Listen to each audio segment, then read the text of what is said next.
Welcome once again to Tag Investments. My name is Anuj Gupta, your strategic wealth consultant. Today we're going to talk about wealth protection. Many of us are already talking about how to create wealth, how to build wealth, but the most important part to create wealth and to build wealth is to protect our wealth. So today in this presentation we're going to talk about how to protect wealth and how to actually build wealth by using these three instruments, namely uh, by keeping, by securing the gains, by keeping assets safe, and by having a health cover to protect savings. So we are mainly talking about basically life insurance, general insurance, and health insurance. So securing the gains. Talking about life insurance here, we're talking primarily about a term plan. So term plan is a cover, life cover, which protects your financial goals. So generally, when we talk about wealth creation, we want to create wealth to achieve certain goals in our lives. And to protect those goals in our lives, the best solution to it is to insure yourself. So a life insurance via virtue of a term plan comes at a very cheap price as compared to a traditional life insurance. At the same time, while buying a life insurance, you should consider a couple of factors into consideration. One, what is the cover, what is the human life value. One should, you can say, one should cover yourself at, meaning to say that how much insurance you should be taking. So you should know, we call it as a human life value, which is basically a sum of all the liabilities which you have in your life, including your EMIs, and then your financial goals like your children's education, children's marriage, and then your spouse's retirement corpus. So all these sum together, plus anything which you wish to do in your life, that's basically the formula for human life value. And there are numerous calculators available online where you can actually go search for human life value and enter few details like your EMIs, like your life goals, and the calculator gives you the amount of coverage which you should be taking. Secondly, the tenure. You should be very sure as to how much cover and for how much period you need that cover. So generally, if you are say in your 30s, 40s, and you have children aged 0 to 5 years, 5 to 10 years, so typically a child is dependent on his or her parents up to the age of 30. So you can take a figure of say 30 minus your child's age. If your child age is say 5 years, and as we said, a child is generally dependent on their parents up to 30 years, so 30 minus 5, so 25 years is the minimum tenure which you should be taking while purchasing a term plan. There are also riders such as critical illness rider and accident rider which you should opt for, or you should consider, because God forbid that the insured member is diagnosed with some critical illness but there is no death, then the purpose of term plan is lost, because there is a lot of expenses, you are unable to work, and there is no policy which covers critical illness unless you buy a separate critical illness policy. So you can always take a top up, or you can always take a rider on top of your term plan. Second is the accidental rider. So there can be a circumstance or an event where there is an accident due to which there is permanent disability or partial disability, but there is no death for that particular insured member. So again, there is a rider which can ensure that in case of a permanent disability, you get the necessary payouts while you continue to live. So this was on the life insurance part of it. Second,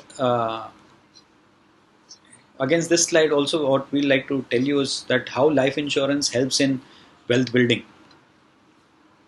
So as we said that most life goals are related to family members, be it spouse or children or parents. So one should protect yourself against these hazards in life.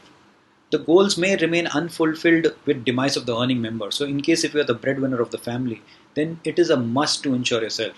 Many a times couples they have a dual income, the couples, and they give the argument that probably because if I'm not there, the wife will take care, and the wife says if I'm not there, the husband will take care. But at the same time, please understand, when you have a dual income, you also have dual lifestyle, you also have dual goals in life, and you have larger than life financial goals to achieve in your life.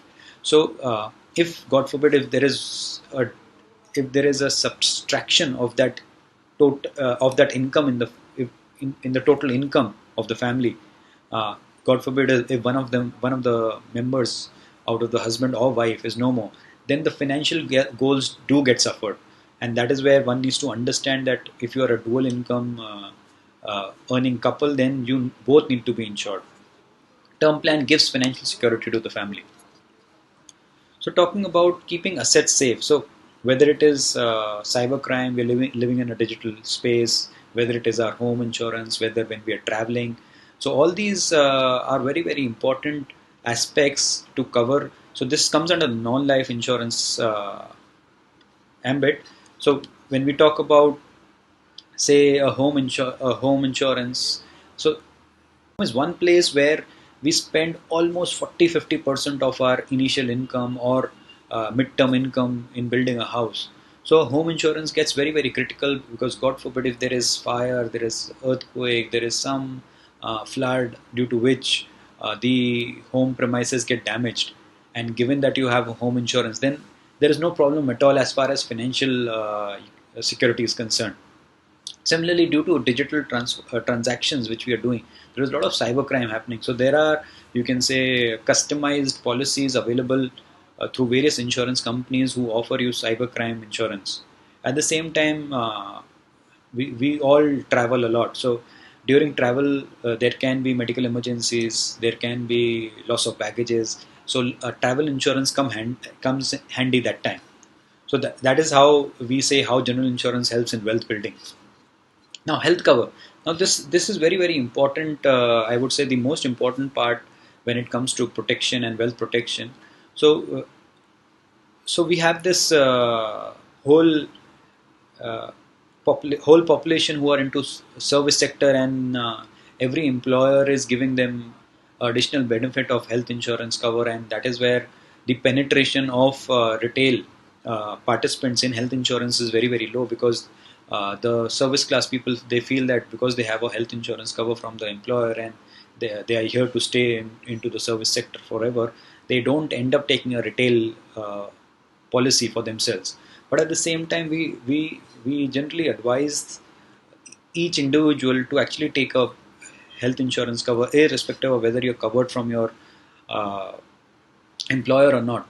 So if you're living in a metro city, a minimum cover of 10 lakhs is what we advocate. And if you're living in a smaller city or a district, then we advocate minimum cover of 5 lakhs. So it is always prudent to take health insurance as soon as possible, because the premiums depend on age. So if you are of a lesser age, the premiums also come less. Obviously, there are slabs generally in companies that as you age, the premiums go up. But then at the same time, maybe if there is a family history where there is some chronic disease like BP, sugar, and you're prone to get those diseases in the future, and presently you're all hale and hearty, so it makes sense to insure yourself today, because tomorrow maybe the insurance company tells you no. Also, to increase affordability to buy a health cover for you and your family, you can think of taking a floater policy rather than taking individual policies for each family member. If there are senior citizens in the family, then we advocate that to take a separate cover for senior citizens, because they might be more prone to getting ill or more prone to emergencies, so that they get a full cover for themselves as well.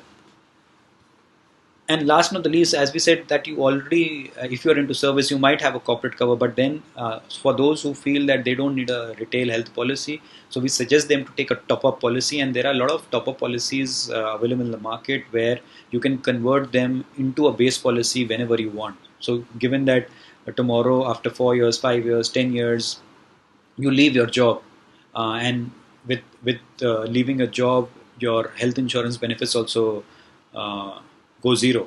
And that is where, if you have taken a top up plan, you can actually convert that into a base plan and continue the benefits forever. So these were the three topics which we thought of talking today with you. So thanks to Business Today September issue, the the the material has been, or the idea has been taken from Business Today September issue. So I was just reading this booklet, and I thought of sharing the same with you, and adding value to your financial lives. Thank you so much for the watch. In case if you've not subscribed to our channel, please do hit the subscribe button. And in case if you wish to know further details about these three categories, life insurance, non-life insurance, and health insurance, We generally leave a Calendly link. So it's a 15 minutes non-obligatory meeting which we conduct with you. It's a non-obligatory meeting where we understand what your concerns, doubts are, and based on our experience, we give you an unbiased suggestion and solution. Thank you so much once again. Have a good day and a lovely financial future. Thank you.